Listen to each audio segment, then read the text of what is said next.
The royal convergence at the coalition embassy was a formal event designed to foster alliances between species, elaborate ceremony where representatives from various worlds could form diplomatic partnerships and cultural bonds.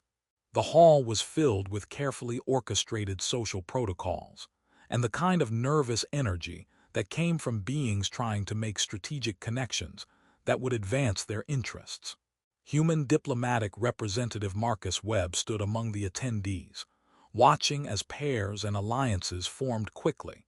Ethran nobles connecting with Karathi warriors, various species forming partnerships that promised mutual benefit and strategic advantage.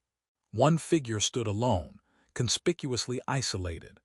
Queen Solara of the Velthani, the vampire species whose reputation made other beings avoid her with careful deliberation.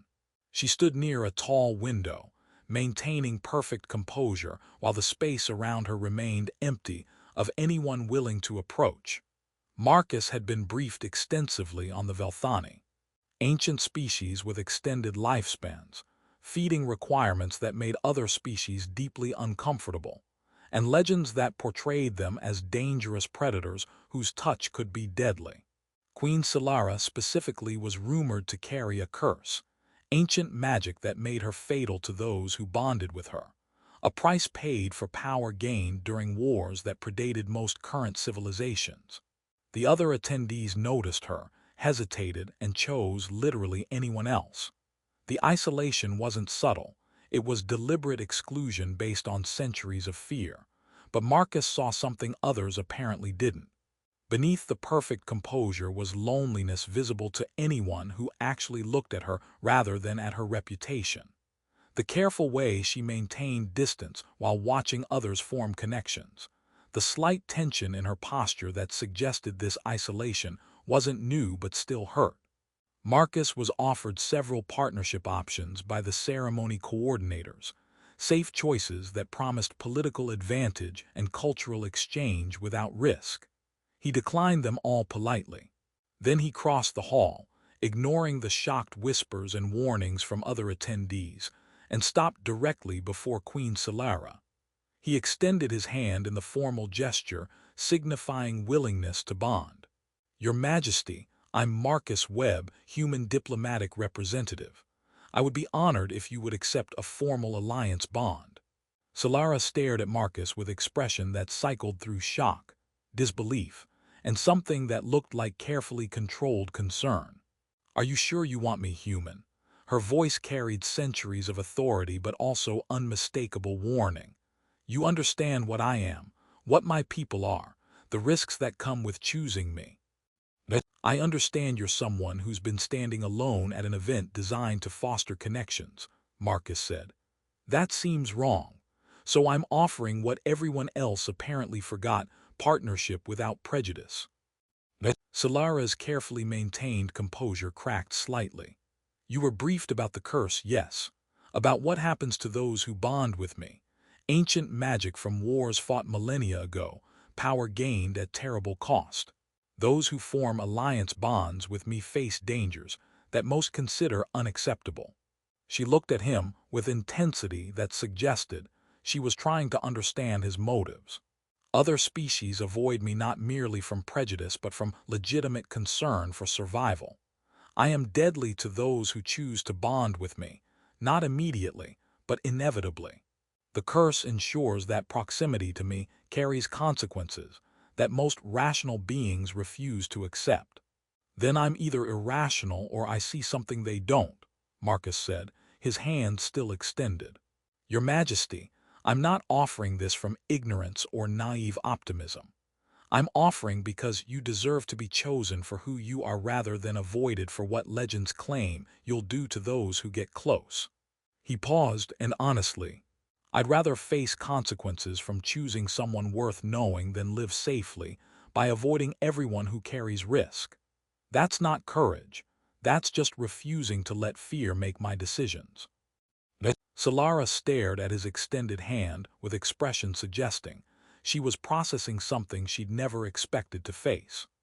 "You understand that by choosing me freely, You trigger ancient bonds that only form when someone accepts the vampire queen through genuine will rather than compulsion or obligation. Such bonds carry weight and danger that most species consider unacceptable. Then I'm accepting that weight and danger, Marcus confirmed. Because you're standing alone at an event meant to foster connections, and that's wrong. Simple as that.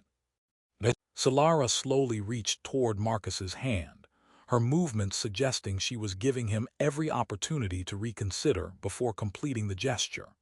When their hands touched, something visible happened, a brief shimmer of energy that suggested ancient magic recognizing voluntary acceptance. The hall went silent, every attendee watching this unprecedented moment. Solara's grip tightened slightly. You have triggered Kethara Velnash, the bond of chosen will. By accepting alliance with me freely, knowing the risks and choosing despite them, you have created connection that my people haven't experienced in centuries. Those who bond with me typically do so from compulsion or political necessity, never from genuine voluntary choice. She looked at him with expression carrying complexity he couldn't fully read. You are now bound to me not by my power but by your choice. That changes everything about how such bonds function and what obligations they create. The ceremony coordinator approached with barely concealed alarm. Mr. Webb, you may not fully understand what you've just done. Velthani bonding laws, particularly with their queen, carry extremely serious implications. I chose to form alliance with someone who was being excluded, Marcus interrupted. Whatever implications that creates, I accept them. Seemed like the right thing to do. Over the following hours of formal ceremony proceedings, Marcus discovered what his choice actually meant. In Velthani culture, their species' reputation as dangerous predators and the specific curse afflicting their queen had resulted in centuries of isolation. Bonds were formed through compulsion or political necessity, never through genuine voluntary acceptance. The concept of someone choosing their queen freely, knowing the dangers and accepting them willingly, was unprecedented in living memory. You understand what you've accepted? Solara asked during a quieter moment. The curse I carry means that proximity to me creates dangers that compound over time. Those who bond with me face consequences that most species consider unacceptable, not immediate death, but progressive corruption that makes the bond itself dangerous. You keep warning me about dangers and consequences, Marcus observed, but you haven't actually told me to leave or that my choice was wrong. Why? Solara was quiet for a moment. Because no one has chosen me freely in over 3 centuries. My bonds are formed through political necessity or my own compulsion, never through someone seeing me and deciding I'm worth the risk despite full knowledge of what that risk entails. Her voice grew quieter.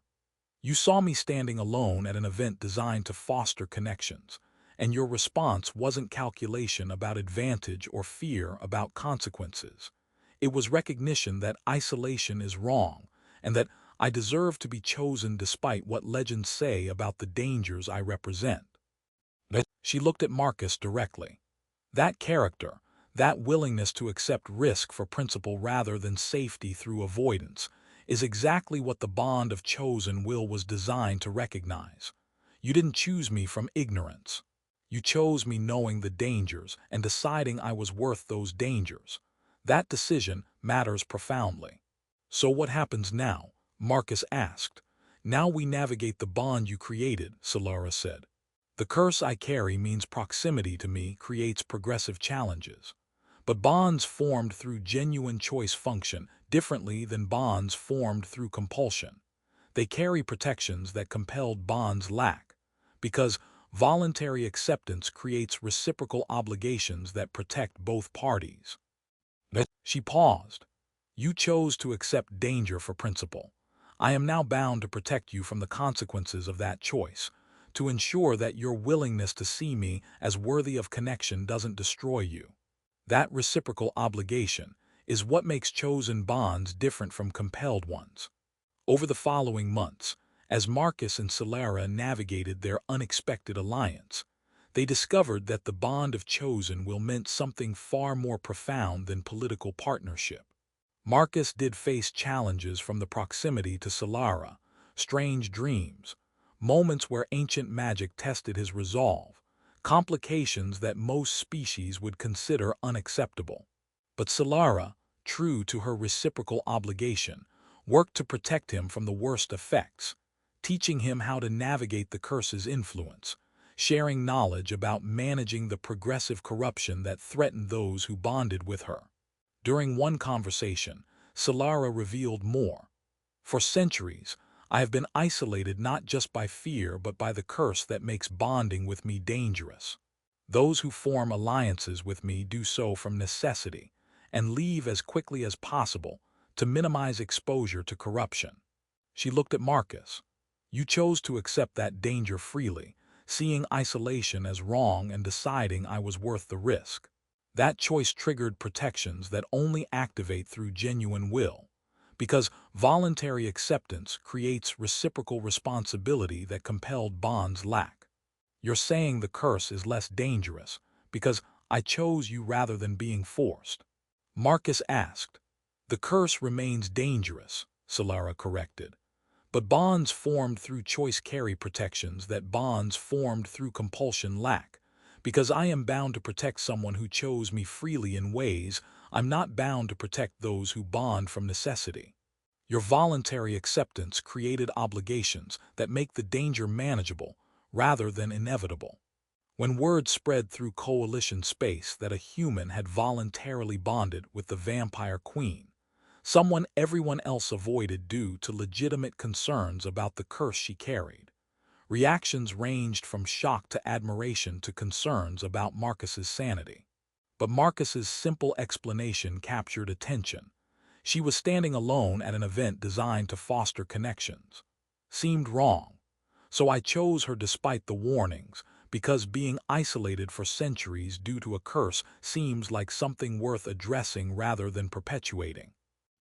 Some partnerships are formed through safe choices and calculated advantage, some through political necessity and strategic alliance, and some are created when someone sees another being isolated by fear and decides that addressing that isolation is worth whatever risks come with genuine connection, proving that the bravest choices aren't about surviving danger, but about choosing to stand beside someone everyone else avoids, accepting risk for principle rather than seeking safety through exclusion.